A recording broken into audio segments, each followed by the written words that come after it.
हमारे भारतीय इतिहास में कई ऐसे महत्वपूर्ण शासक हुए हैं जो अपने विशिष्ट कार्यशैली और क्षमता की वजह से इतिहास में महत्वपूर्ण स्थान रखता है। हम बात कर रहे हैं शेरशाह सूरी का, जिसका शासनकाल तो काफी छोटा था, लेकिन उसके द्वारा किए गए कार्य इतने महत्वपूर्ण थे कि इतिहास में उसका विशेष स्थान बनता है। लेकिन कार्यकाल काफी छोटा होने की वजह से इतिहास उसके साथ पर्याप्त न्याय नहीं कर रहा है। मेरा नाम महावीर कुशवाहा है और इस वीडियो में मैं शेरशाह सूरी, जिसका बचपन का नाम फरीद खां था, की संपूर्ण जीवन, उसकी उपलब्धि और इतिहास में उसका जो स्थान है उसका जिक्र करेंगे। शेरशाह सूरी एक विशिष्ट व्यक्ति है, इससे कई प्रकार के प्रश्न पूछे जाते हैं, अतः यह जानना बेहद जरूरी होता है कि शेरशाह का जीवन, उसके संघर्ष और उसके द्वारा किए गए कार्य हमारे लिए कितना महत्वपूर्ण होता है। तो आइए हम शेरशाह सूरी का जिक्र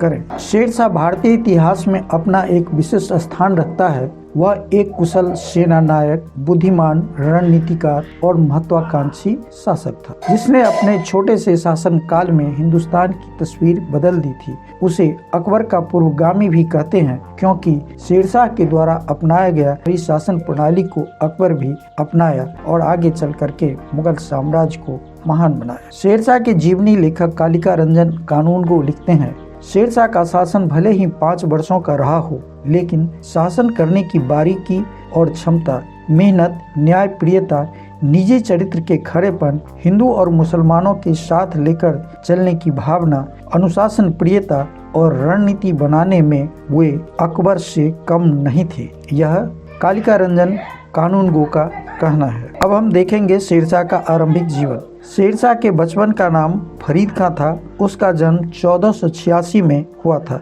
पिता का नाम हसन खां था और दादा का नाम इब्राहिम सूर। दादा घोड़े का व्यापारी था। थोड़ी सी जमींदारी थी। परिवार बड़ा था। कलहपूर्ण वातावरण होने के कारण शेरशाह जौनपुर में शिक्षा ग्रहण करता है। तत्पश्चात अपने पिता की मदद करने लग जाता है, लेकिन अपनी सौतेली माँ के कारण वह अपना किस्मत आजमाने के लिए दक्षिण बिहार के सूबेदार बहार खान लोहानी के पास नौकरी करने चला जाता। फरीद खान बुद्धिमान, व्यवहार कुशल और बहादुर था। उसने बहार खां को अपनी योग्यता और बहादुरी से काफी प्रभावित किया था।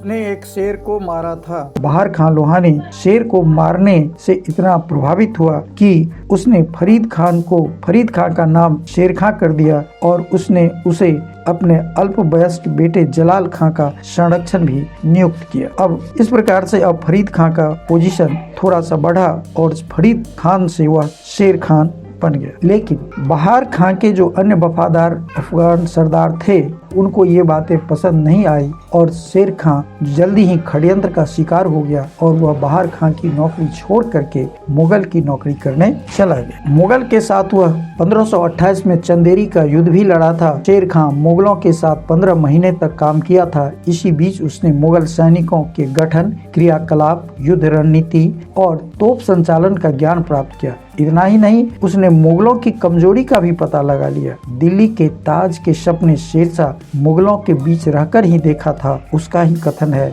यदि ईश्वर ने मेरी सहायता की और भाग्य ने मेरा साथ दिया तो मैं सरलता से मुगलों को भारत से निकाल दूंगा। यह कहना है शेर खान का, जो मुगल की नौकरी करते हुए मुगल सैनिकों के बीच रहा और उसकी कमजोरी को भांप गया और उसका यह कथन आगे चलकर सच भी साबित हुआ कि ईश्वर ने अगर मेरी सहायता की और भाग्य ने मेरा साथ दिया तो मैं सरलता से मुगलों को भारत से निकाल दूंगा। वह बाबर की नजर में आ चुका था। बाबर के मुताबिक शेरशाह में राजत्व के लक्षण दिखाई दे रहा था और उसने अपने बेटे हुमायूं को शेरशाह से सतर्क रहने की बात कही थी और फिर शेरशाह को वहां से भी हटना पड़ा। वह वापस पुनः उस पुराने सूबेदार बहार खां के पास आ गए, जहां बहार खां ने इनका स्वागत किया। 15 महीनों तक बाबर के साथ काम करने के बाद वह फिर से बहार खान लोहानी के पास वापस लौट आता है। कुछ ही दिनों में घटना ऐसी होती है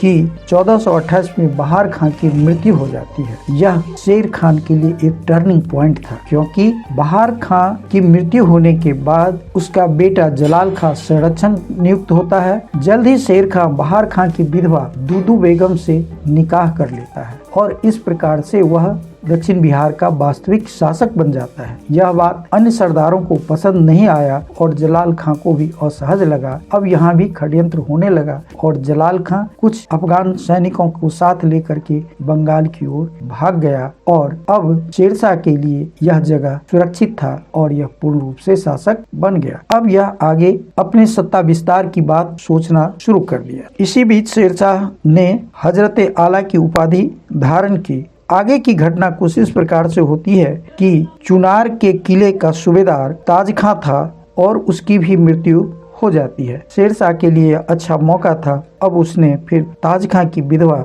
लाडो बेगम से निकाह कर लेता है और इस प्रकार से चुनार का किले का शासक भी वह बन जाता। इसने तुरंत दूदू बेगम से विवाह किया और फिर उसने चुनार के सूबेदार ताज खां की विधवा लाडो बेगम से भी उसने शादी किया और इस प्रकार से विवाह करके उसने 2 जगह की जागीर को हासिल करने में कामयाब हुआ। लेकिन अब उसके सामने असली चुनौती थी। इधर बाबर की मृत्यु हो चुकी थी 1530 ईस्वी में और हुमायूं दिल्ली की गद्दी पर बैठा हुआ। हुमायूं को भी यह शेर खान नजर में आने लग गया था कि हुमायूं की महत्वाकांक्षा था कि वह बंगाल तक पर अपना शासन करे, लेकिन बीच में वह शेर खान बिहार में खड़ा था। अब बंगाल का अभियान करने के क्रम में हुमायूं शेरशाह से टकराता है। 1532 में हुमायूं चुनार के किले की घेराबंदी किया। 4 महीने तक घेराबंदी के बाद संधि हो जाती है और हुमायूं को काफी धन मिलता है, लेकिन यह हुमायूं की एक बड़ी गलती में गिनती होती है क्योंकि उसने शेर खान को सूबेदारी देकर छोड़ दिया और यही शेर खान आगे चल के हुमायूं के लिए एक बड़ा सिरदर्द बना, जिसके कारण हुमायूं को भारत छोड़ना पड़ गया। 1534 में एक युद्ध होता है, सूरजगढ़ का युद्ध, और इस युद्ध में शेरशाह की जीत होती है। इस प्रकार उसे बंगाल, बिहार और अवध तक का क्षेत्र पर नियंत्रण मिल जाता है। अब हुमायूं से शेरशाह का असली टकराव 1539 में चौसा के मैदान में होता है। यह लड़ाई सबसे महत्वपूर्ण है क्योंकि इससे 2 बड़ी घटनाएं होती है। एक तो शेरशाह का प्रभुत्व बंगाल, बिहार और उसके पश्चिम के क्षेत्रों में हो जाता है, वहीं हुमायूं को भारत से भागने की नौबत आ जाती है। इस प्रकार से सूरवंश की स्थापना होती है और मुगल वंश की समाप्ति होती है। चौसा की लड़ाई काफी महत्वपूर्ण है। चौसा के मैदान में हुमायूं को शेरशाह ने बुरी तरह पराजित कर दिया था। मानसून के महीने में यह लड़ाई शुरू हुई थी। शेरशाह बड़ा रणनीतिकार था। उसने ऐसे समय को चुना जिसमें न तो तोप काम कर रहा था और न ही हुमायूं को भारत की भौगोलिक स्थिति का पता था, जिसके कारण बाढ़ से सैनिकों की क्षति हुई और हुमायूं का जान भी खतरे में आ गया था, जिसे एक भिश्ती ने बचाया था। आगे शेरशाह का अगला अभियान हुमायूं का पीछा करना था। कन्नौज की भी लड़ाई होती है 1540 में, इसे बिलग्राम का युद्ध भी कहते हैं। इस युद्ध में शेरशाह ने हुमायूं को बुरी तरह पराजित किया, जिसे वह सिंध की ओर भागना पड़ा और इस प्रकार से हुमायूं भारत को छोड़कर सिंध प्रांत चला गया। अब शेरशाह के सामने खुला आसमान, लेकिन वह चाह रहा था कि पश्चिम के क्षेत्र में भी सिंध के प्रांत और मराठों वगैरह पे भी अपना प्रभुत्व को कायम करे और इस प्रकार पूरे हिंदुस्तान की गद्दी पर उसका साम्राज्य हो। शेरशाह अब दिल्ली चला आता है। शासन करने के क्रम में 1541 में बंगाल का विद्रोह होता है, जिसे जाकर वह स्वयं दबा देता है। पुनः 1543 में रायसीन के किले पर आक्रमण कर राजा पूरनमल के साथ युद्ध होता है। कुछ ही दिनों तक घेराबंदी के बाद जब शेरशाह को लगता है इस गढ़ पर हमारी विजय नहीं होगी, तो ये एक छलावा करता है। वह कुरान पर हाथ रख करके कसम खाता है कि अगर पूरनमल उसे यह किला सौंप देंगे तो उनका वह कोई क्षति नहीं करेगा, लेकिन ऐसा होता नहीं है। किला सौंपने के बाद गलत ढंग से मार दिया जाता है। यह शेरशाह के लिए एक कलंक साबित होता है क्योंकि उसने कुरान का कसम खाया था और अपने वादा को तोड़ा था। यह शेरशाह के लिए बड़ी भूल मानी जाती है।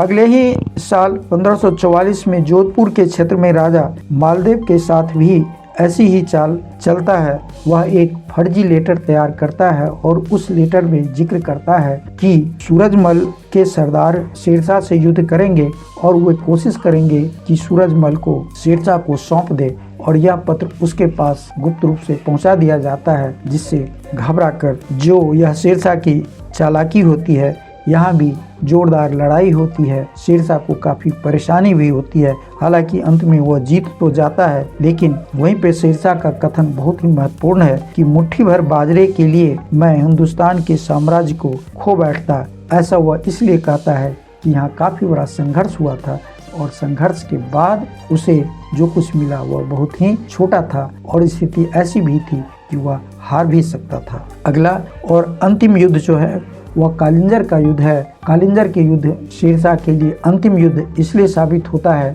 कि कालिंजर का किला काफी मजबूत था। कई महीनों तक घेरे रहने के बाद भी जब उसे सफलता नहीं मिली तो उसने तोप का हमला शुरू किया और उसी क्रम में तोप का एक गोला जो बारूद के ढेर पे टकरा के गिरता है और उसी जगह शेरशाह घायल हो जाता है और उसी दिन शेरशाह की मृत्यु भी हो जाती है। हालांकि उस किला को जीतने में उसके सैनिक कामयाब होते हैं। इस प्रकार एक सफल, कुशल और होशियार बादशाह की मृत्यु हो जाती है। बादशाह अगर कुछ दिन और रहता तो निश्चित रूप से हिंदुस्तान की तस्वीर बदल देता, क्योंकि इसके द्वारा जो कुछ शासन प्रणाली अपनाई गई वह काफी महत्वपूर्ण था। भ्रष्टाचार का इसने नामो निशान मिटा दिया था। शासन थोड़ी सख्त जरूर थी, लेकिन लोग ईमानदारी से काम करते थे। इन्होंने बहुत सारी चीजों को बहुत बारीकी से अध्ययन कर और सुदृढ़ता प्रदान किया। उसके द्वारा सड़कों की जाल बिछा दिए गए। सबसे बड़ी सड़क जो आज की डेट में ग्रैंड ट्रंक रोड के नाम से जाना जाता है, उसकी उसने मरम्मतें करवाई थी। हर कारे द्वारा डाक की व्यवस्था की गई थी। हर 2 कोस के बाद एक सराय होता था जहां व्यापारी और लोगों को ठहरने की व्यवस्था होती थी। चोरी होने पे उस क्षेत्र के जो निचले अधिकारी होते थे उस पे आरोप आता था। इस प्रकार से शासन व्यवस्था अच्छी थी। बादशाह कुशल था, लेकिन अगले कुछ ही दिनों में इसके उत्तराधिकारी जो इस्लाम शाह बना वह 55 तक तो राज किया, लेकिन उसके बाद कोई कामयाब उत्तराधिकारी नहीं हुए और फिर से हुमायूं दिल्ली की गद्दी पर आसीन हो जाता है। इस प्रकार एक बड़े शानदार बादशाह की समाप्ति हो जाती है और इतिहास में वह अपना उतना बड़ा जगह नहीं बना पाता है जितना होना चाहिए। वीडियो देखने के लिए आप सबको धन्यवाद।